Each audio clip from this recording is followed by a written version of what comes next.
እስካማበሩች መታናይ ግደት ቻራይ ባለች ትንሽ መንደር ውስጥ ውሃው እንደ ወርቅ በሚያብረቀርቅ በሰሉ የተባለች የ12 ዓመት ኢትዮጵያ መችለች ተወለገች። ቆዳዋ ከዝናብ ባህር ዓለም መሬት ቀለም ነበር። በዓይኖቿ ትልልቅና ጥቁር ማር ቀለም ያላቸው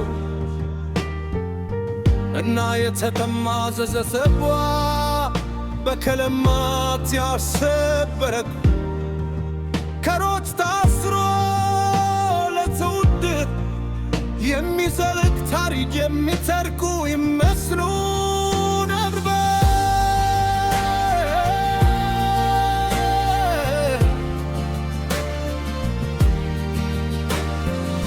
ሰሎለም ከምንም ነገር በላይ ትምገረፈት ትወድ ነበር። በየቀን ጠዋት ለ3 ሰዓታት ባዶን ትሄድ ነበር። በሰርፎችን በተበላሸ የቸርም ከረጢትና በሌላኛው እጇ ለእናቷ የውሃ ማሰሮ ትይዝ ነበር።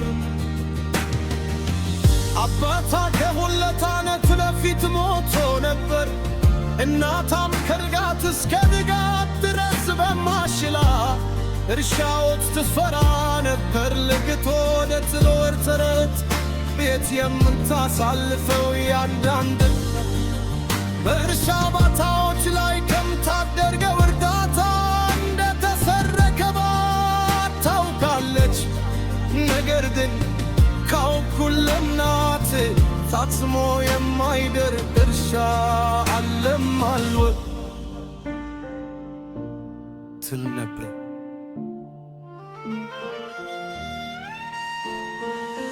አንድ ቀን ሆይለኛ ውሎ ነፋስ መጣር የድሮ የጭቃ ትምህርት ቤት ግድግዳዎች ፈራረሱ። ትምህርት ቤቱም ተዘግቶ ነበር። ሰሎለም በዚያ ምሽት በዝደርታ አለቀሰች፣ ግን ተስፋ አልቆረጠችም። በማግስቱ ተዋት የመንደሩን ልጆች ሰብስባ በሰታ ግን በተርካሮ ድምፅን ለመማር ግድግዳት አስፈልም። ዛፉ ትልቅ ነው፣ ምድሪቱም ሰፊ ናት ትላቸው ነበር።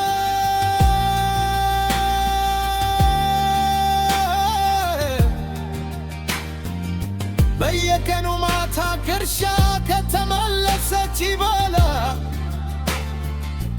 በትልቁ የሱላ ዛፍ ስር ትጋለት ነበር። ኃያልቶችን ሰብስባ በቀሪ የተማረችውን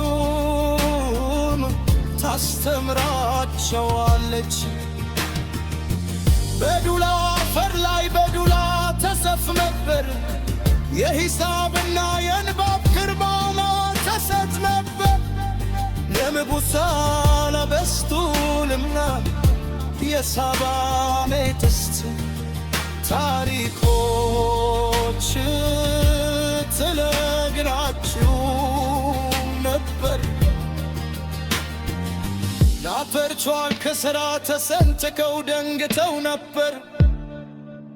ነገር ግን ምሽራ እንደ ወንዝ ይጨፈን ነበር። አንድ ምሽት ከከተማው የመጣች አንዲት መምህር የሚያርፉበት ቦታ እየፈለገች እያለፈች ያልፍ ነበር። ልጆቹ ከዛፉ ስር የማባዛት ታልሙ ሰማይ በመገረም ቆመር ሳሉን እኦተኛዋን የጽሐፍ ስተት በትዕግሥት ያረመቻየ ለልቤዋ በጣም የበሰለ የሚመስል ፈገግታ ይህን ሁሉ ማን አስተማራሽ ብሎ ጠየቃት። በቀላሉ አስፈላጊነት አስተምሮኛል ሕልምም እንድቀጥል አደረገኝ።